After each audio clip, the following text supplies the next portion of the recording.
Here we are, at the beginning. Scary place. A dark, uncertain, scary place. Where shall we begin? Begin at the beginning. In the beginning, God created the heavens and the earth. And the earth was formless and void, and dark was hovering over the surface of the deep. And the Spirit of God was moving over the surface of the waters. And God said, "Let there be light." And there was light. And God saw that the light was good. And God separated the light from the darkness. No. God comes early, but before God, before the beginning, before the word, before the number, before the chapter, before the separation, before the unity, before the incoherence, before the narrator, before the narrative, before the story, before all motivation to explain, before he, she, and us, before I am that I am, before I will be what I will be, when nothing was, what was? Imagine the darkest, emptiest thing you can, and cube it a gazillion times. And that is where we are, where nothing was, in the hovering, haunting swell of acuity.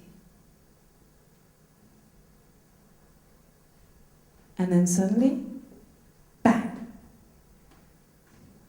a universe appears. An entire universe. And we have crossed our first threshold. This universe is tiny. It's smaller than an atom and it's incredibly hot. It's light. It's an eruption of light. And it contains everything that is in today's universe. So it's busting and it's expanding at an incredible speed. At first, it's just a blur. But very quickly, distinct things begin to appear in that blur. Within the very first second, energy itself shatters into distinct forces, electromagnetism and gravity. And energy does something else quite magical.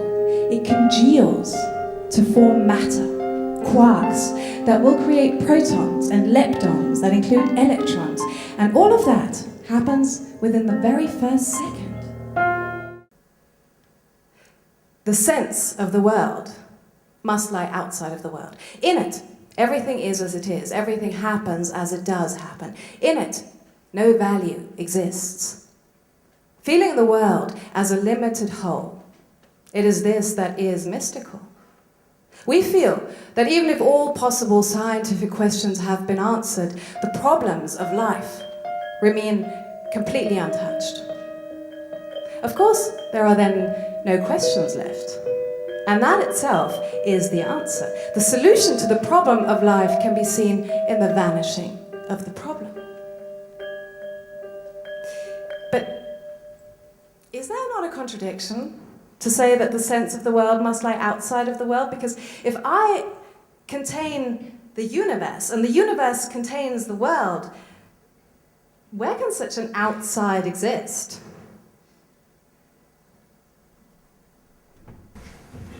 Okay, well, let's just suppose that I have understood, because indeed I have not. But let us just suppose that I have understood the highest. Now, is it not so that almost at the same moment something new must rush upon me? That the highest of all is not to understand the highest, but to act on it. And its principle is the will, the action. Now, I might try to understand my life backwards, but I will in any case have to live it forwards. A revolutionary process is not a rash, nor a gradual progress. It is a repetitive movement, a movement of repeating the beginning, again and again. All things return eternally, and so do we with them. We have been here countless of times, and all things with us. There is a great year of becoming, a monster of a great year, which must, like an hourglass, turn itself over perpetually, to drain and expire anew.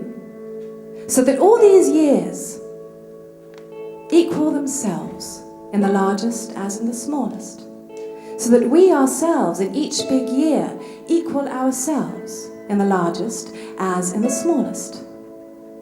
And were you to want to die now, we know what you would tell yourself. Now I die and dwindle, you would say, and in an instant I am nothing. But the knot of causes in which I am tied up will create me afresh. I myself am part of the cause of the eternal return. I will return with this sun, with this earth, with this eagle, with this snake. Not to a new or a better or a similar life, but to the same and equal life. To die again. Is this the end? This is not a satisfactory end. This is not the end. It is not even the beginning of the end.